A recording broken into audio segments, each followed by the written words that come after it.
Buen día, Jordi. Gracias por estar en el canal. Bienvenido. Es un gusto y es un honor que estés acá. Pues muchas gracias, estoy encantado de participar en esta conversación. Hay algo importante y referente que me gustaría hablar sobre los árabes del mar, Ah, sí, que ahí habla sobre el, el libro abarca dos viajes de 25 años, el 77 y el 2002, ¿no? Entonces, ¿cómo contrastas tú las diferencias entre el primer viaje sí. y lo que redescubres en su regreso, referente a al tema social, económico, el impacto que viste? Bueno, de hecho, durante el primer viaje, que fue a finales de los 70, ahora no me acuerdo qué año exactamente, yo ya vi que ese mundo estaba desapareciendo, por no decir que había desaparecido, porque era el mundo de los capitanes árabes que iban en sus veleros y propulsados por los vientos, por los monzones, pues desde los puertos de Arabia iban a los puertos de África y allí comerciaban y todo eso. Pero ese comercio ya, esas rutas ya estaban muy en declive porque económicamente ya no era rentable, porque con los buques modernos pues podían transportar 40 veces más productos y a mitad de precio, por lo tanto eso fue desapareciendo. Y entonces yo, al cabo pues debían pasar, no sé, 20 años o algo así, me decidí a regresar. Claro, yo tenía la duda de que si 25 años antes eso ya había prácticamente desaparecido, ¿qué es lo que iba a buscar yo ahora, cuando en esos países árabes del Golfo pues todos son rascacielos y hay una cultura ahora extravagante de exceso y de muchísimo dinero? Pues entonces yo pensé, bueno, habrá desaparecido los pequeños pueblos, los barcos, así, pero seguro que quedarán capitanes de barco y gente, marineros, con muchas historias que contar. Entonces, lo que fui a buscar yo entonces fue la memoria. Y eso fue fascinante, ¿no? Porque me hice un poco como los viajeros de antes, de antaño, que iban con cartas de recomendación. Entonces, cuando yo conseguí romper el hielo, porque era gente que, aunque muy hospitalarios, al mismo tiempo un poco retraídos, un poco desconfiados, cuando conseguí hablar con un capitán antiguo y convencerle y explicarle lo que yo pretendía, cuando rompí el hielo, ese capitán me hizo una carta para un amigo suyo que no sabía si estaría vivo o muerto, que vivía unos 500 kilómetros más hacia el sur. Y entonces fui de capitán en capitán con esas cartas, o sea, cada capitán me daba una carta para otro, hasta que acabé en la isla de Zanzíbar, es decir, de los puertos estos de Arabia, de Omán y Yemen, salté a África, a las islas de Lamu, Patea, Mombasa, y acabé en Zanzíbar. Y entonces fue una aventura fascinante. Bueno, antes de darle la palabra, hay algo referente a Socotra y la Sí, isla de los genios. sí. Siempre me ha causado curiosidad referente a cómo, o sea, cómo mencionas este tema o sea, cómo lo puedo especificar, el tema de las brujas y los jeans, porque habla Sí, sobre el tema del fuego, el tema sí, de la atmósfera, pero sí, más que todo, cómo utilizas las referencias de Labelrot y a sí, Simba con Socotra. sí. Bueno, primero quería aclarar una cosa de Los Árabes del Mar, que fue un libro que lo publiqué en el 2005 y que nunca desapareció de las librerías, porque se fue publicando y republicando y publicando y publicando, hasta ahora que va a salir el año que viene publicado por Galaxia Gutenberg, una edición revisada y que estoy muy contento porque coincidirá con el 20 aniversario del libro. Entonces yo quisiera como relanzarlo un poco, ¿no? Bueno, dicho esto, volviendo a Socotra, que de hecho podía haber sido un capítulo de estos árabes del mar, porque no deja de estar en el Índico. Es una isla con la que yo siempre había soñado porque me gustaba ver los mapas de geografía, los atlas, la bola del mundo, pero era un lugar prohibido, no se podía ir porque pertenecía al Yemen del Sur, que era un estado marxista hasta hace relativamente par de décadas o algo así, ¿no? Y entonces, una vez más fui a buscar la memoria, que es lo que me interesa, lo que cuentan los ancianos, las historias que a lo mejor sus hijos ya no quieren escuchar, pero que para mí es muy importante, porque aunque ellos igual sean hasta cierto punto analfabetos, funcionales, diríamos, tienen una gran sabiduría y saben los conocimientos de las plantas y tienen también toda la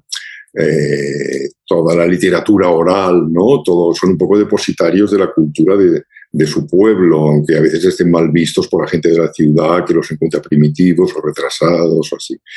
Y entonces cuando yo estuve en Socotra, quería indagar un poco sobre la leyenda de Simbad, porque se decía que Simbad había visitado la isla. Bueno, Simbad evidentemente es un personaje literario, pero está basado en relatos de marinos del Océano Índico. Bueno, y luego está la fantasía añadida, evidentemente. Y entonces hablaba de la Berroc, que por las descripciones que hace, la isla esta podía ser Socotra. Y también en la antigüedad había muchos, Heródoto, Marco Polo también hablaban de la isla. Y entonces yo cuando fui a Socotra y sobre todo estuve con los pastores, hicimos un senderismo de varios días, también con unos camellos hacia las cimas de Socotra. Entonces ahí cada noche se contaban, yo quería que me contaran historias, pero fue muy difícil porque estaban muy retraídos, porque los imanes de Saná les habían dicho que yo no era el Islam auténtico.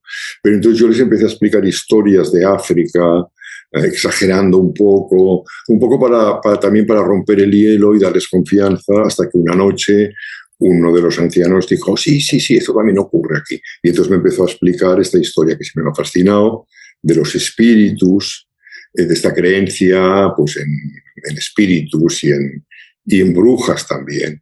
Y al final pues es lo que conseguí, lo que yo quería, que me hablaran de estos fenómenos, ¿no? Que siempre me ha interesado mucho. No, Jordi, fascinadísimo, porque me recuerdas pues, el tesoro más grande que tengo en mi biblioteca, que no sé cómo lo encontré en una librería pequeña, una edición de Las Mil y Unas Noches. Ajá. Dos, ¿no? Tú sabes, la edición esa grandota. Sí. Y obviamente al hablar del Averroes y todo, pues me trajo la memoria, y es un ejercicio muy interesante. Hablando sobre la memoria, bueno, ya entrando al grano, más que me hables de Germán Pifano, que tuve el honor de conocer, y es extraño porque yo nunca me tomé foto con él, sino con el protagonista, obviamente, Infierno Paraíso, que es venezolano. Sí. Tú sabes, Gabriel creo que es que se llamaba. Pero también quiero que me hables sobre tu ejercicio documental acá en Colombia, porque veo que eres casi como un naviero del cine y de los libros. A buena hora lo de tu libro, ¿no? Que más, como le digo a John le gustan las exclusivas, y que tú hables de que se va a reeditar es perfecto para el canal. Sí. ¿Quieres que te hable de Germán? Sí. De Germán y de tu documental también. Sí. Bueno, para mí fue un honor, porque me llamaron del Festival de Barranquilla, el Festival de Autor, del cine de autor, ¿no? Que no sé qué año debía ser ahora, el 2011 o algo así. Me invitaron para que pasara el documental que había rodado en África sobre el animismo, sobre los fenómenos de trance y de posesión en Costa de Marfil, y que se llamaba Retorno al País de las Almas.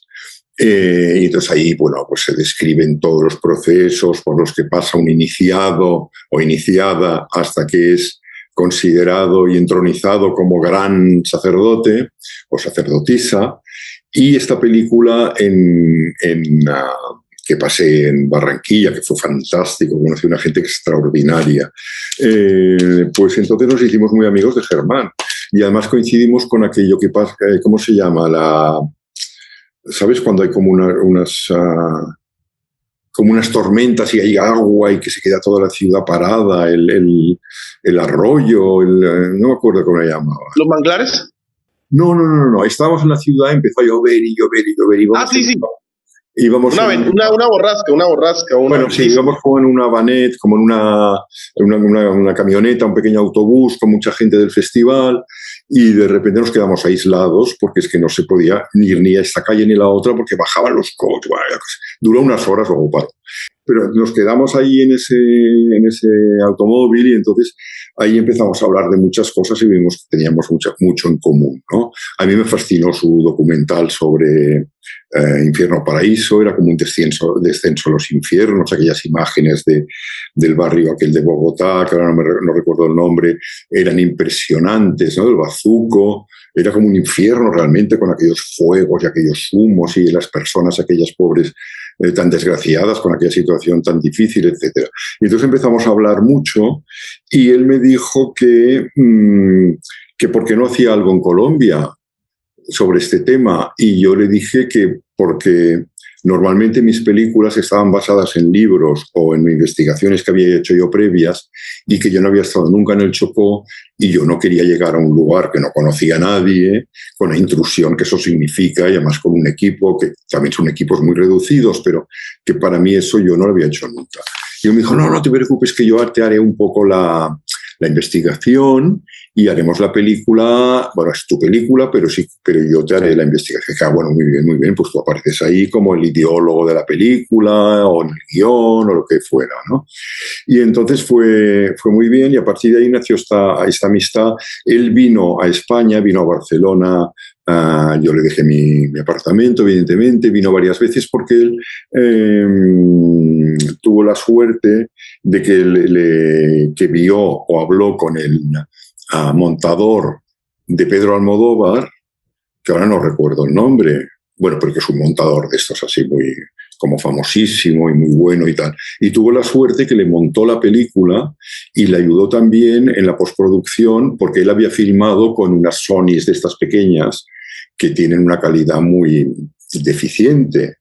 Y gracias a esto pues consiguieron que se viera estupendamente en la pantalla y fue fantástico. Y entonces, bueno, hablaba todo esto ahora que he pegado mucho rollo, porque él tuvo que venir a España varias veces, porque este señor, como era muy importante, tampoco lo podía tener a su disposición, y cada vez que venía a casa. Entonces todos hablábamos y empezamos a hablar del Chocó y todo eso, ¿no? Y entonces, pues, al final decidimos, yo creo que era el 2000, no lo sé, porque ahora con las fechas soy bastante malo, 2015 o 2016, igual son 2 años más para aquí que para allá, no lo sé.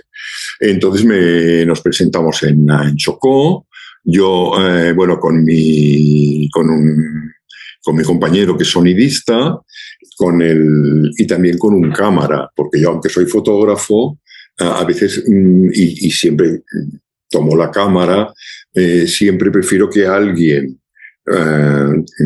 haga de cámara. Yo vigilo, evidentemente, porque es mi película, pero así puedo hacer más de director de orquesta y controlar que todo, que no se me escapen las cosas que quiero a grabar, ¿no? Y entonces, bueno, fue fantástico porque una vez más fuimos a buscar la memoria.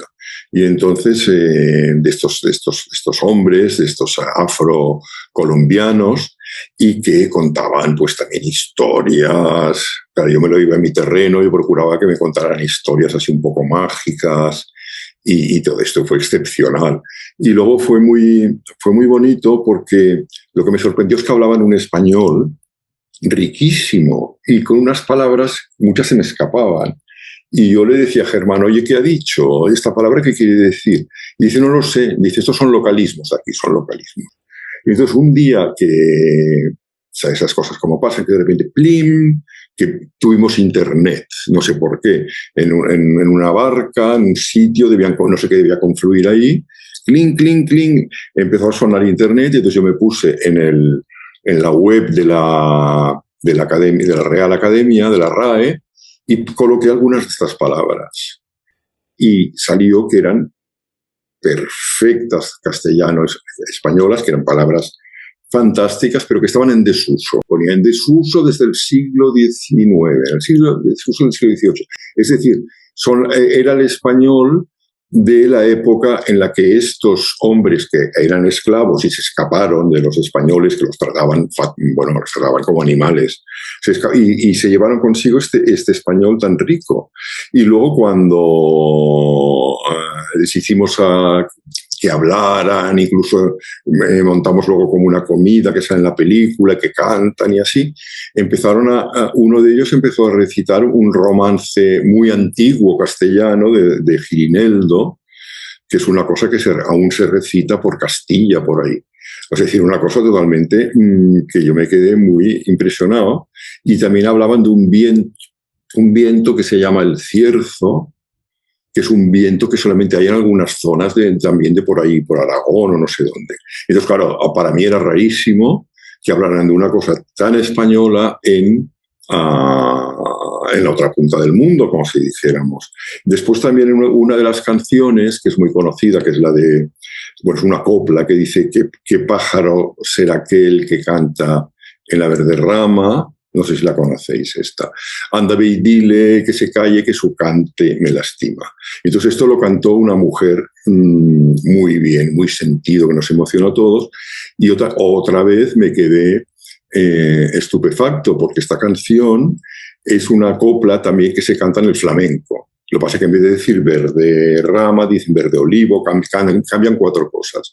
Pero entonces me di cuenta de este fenómeno como de ida y vuelta, ¿no? De canciones que pasaron al Nuevo Mundo. El Nuevo Mundo se cambiaron con la influencia africana, evidentemente, afro, y luego regresaron a España. Entonces me encantó esta especie de partida de tenis, ¿no? Y fue fascinante hacer esta película. ¿Cuánto dura tu película? Porque te cuento algo, ¿no? Mira cómo es el destino. El año pasado manejé un proyecto en Barranquilla de cine. Este año queremos traerlo, no sé si por ahí viste el Festival Criaturas. Y nada, pues sería un honor, obviamente si tú no lo permites, pasar ese documental. Es completamente gratuito el festival, porque yo trabajo en otro festival, pues tú sabes que hay festivales que cobran, etc. Pero si tú me dices, dime cuánto dura, que generalmente pasamos como cortos o mediometrajes. ¿Cuánto dura esta? No, dura más. Y otras mis películas son largometrajes, pero justitos. O sea, dura lo justo para que sea considerado un largometraje, es decir, unos 70 minutos, 1 hora y 10 minutos. Oye, sirve, porque técnicamente está en la delgada línea, yo siempre lo llamo la delgada línea del mediometraje. Pues después hablamos, si tú me lo permites, sí. Y si logramos este año salvarlo, porque estamos como casi Quijotes, intentando salvar el festival, sería buenísimo. El año pasado fue bello y Barranquilla es más.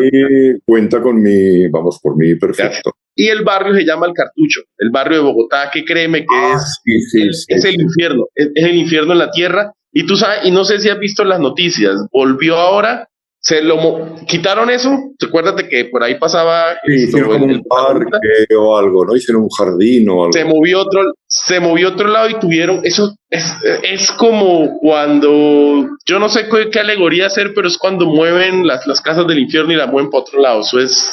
Pero Bogotá es hermoso, Barranquilla es hermoso, y espero algún día en tus viajes vengas a Cúcuta y conoces a Millón. Por mí, es que es la tierra de Germán, obviamente. Cúcuta yo estuve a punto de ir.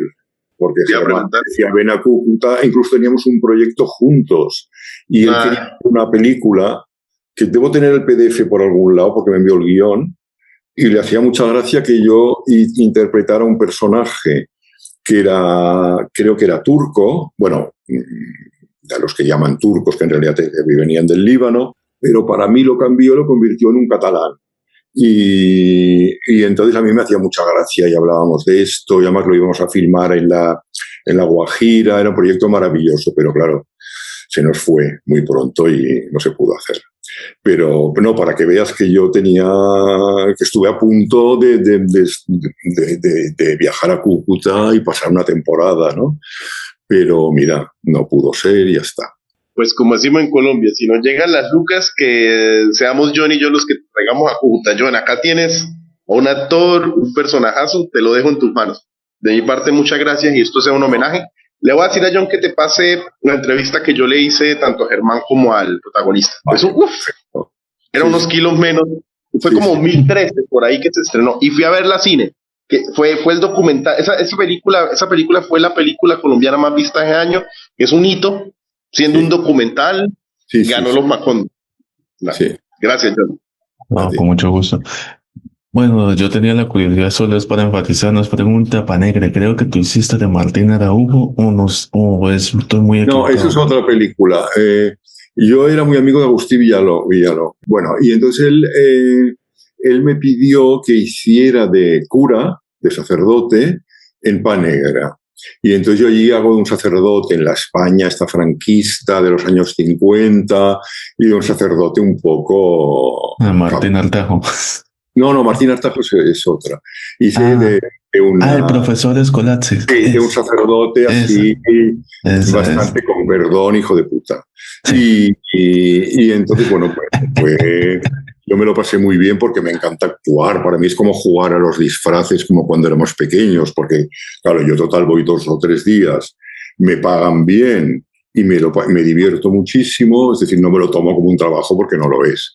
He hecho de cura en otra película, un trocito, y luego Agustí me llamó para que hiciera de ministro de Asuntos Exteriores de Franco, del dictador, Cartas a Eva, ¿no? También en Cartas a Eva, y yo estaba con Evita Perón. O sea que también otra vez para mí fue como jugar, como cuando eres pequeño y te disfrazas de yo qué sé, ¿no?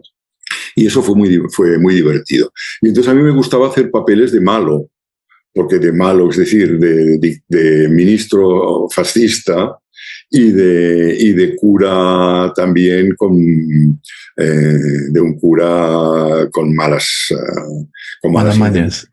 Claro, me gusta... Es más interesante hacer de malo que de bueno, ¿no? Y es más divertido. Y luego, bueno, claro, Agustí murió, teníamos otro proyecto y tal, pero estas actuaciones yo no soy actor para nada. Es decir, Agustí era muy listo y cuando veía que una persona podía hacer un papelito, pues se lo daba. Y a mí me dio 2 papeles, pero jamás uno largo, porque yo no soy actor ni lo hubiera sabido hacer, pero para cosas concretas, sí. Hay algo importante. Bueno, Historia de Cabo Corrientes fue estrenada en film en el 31 de mayo, ¿no? Entonces, para que tengan en cuenta. Sé que esta pregunta puede parecer un poco como, no sé, distinta, y es el tema de cómo es la desigualdad colombiana referente a este tema de los documentales. Y no sé, esta pregunta es muy rara, pero te la quería decir. Si uno viera Colombia en blanco y negro, ¿sería más culta? Si uno viera Colombia en blanco y negro... ¿Sería más culta? ¿Más culta la película? No, la sociedad. Porque como lo retrataste en blanco y negro, entonces... Es que no lo sé, es que la película tampoco la he entendido muy bien. Yo Colombia lo veo como una sociedad muy interesante, extremadamente compleja, porque tú vas a Bogotá, vas a cineclubs, vas a según qué lugares, a forums, a tal, y es un lugar absolutamente moderno, con una gente cultísima, etcétera, ¿no? Claro, te vas a según qué barrio, ya no. Viajas a Medellín, que antes era una ciudad como maldita, que nadie se atrevía por todo lo del narcotráfico y la violencia, y se ha convertido en una ciudad también muy, no lo sé ahora, pero hace unos pocos años era como muy interesante, muy moderna y así. Y lo que sorprendía mucho es que a 20 minutos en avioneta te trasladabas a Nuquí y a unas zonas del Chocó y ahí estabas en África. Es decir, también es verdad que era peligroso y que eran zonas pues que habían narcotraficantes, que había la guerrilla, que había los paramilitares, que había un malestar enorme. Pero claro, lo que sorprendía es que tú en 20 minutos pasabas de una ciudad muy moderna, pero modernísima, como es Medellín, con barrios, que no tenía nada que envidiar, yo qué sé, estilo neoyorquino casi, y pasabas de esto al Congo, por decirlo de alguna manera, porque llegabas a algunas zonas del Chocó y no había ni médicos, desde luego no había ningún tipo de carreteras, y no sé cómo estaba la escolarización ni nada de eso, pero sorprende mucho para alguien que venga de otra sociedad sorprende mucho la diferencia de clases sociales que existe en Colombia, ¿no?